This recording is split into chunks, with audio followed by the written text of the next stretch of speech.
धोबनी के तू नाम लिखवाल धोबनी के मोहर मारवाल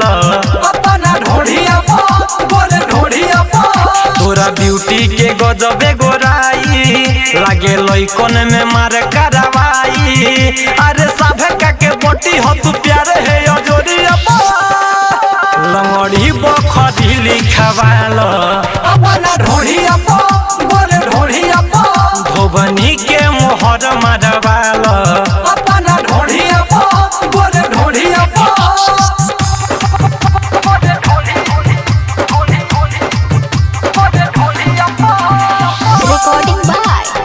रिकॉर्डिंग स्टूडियो।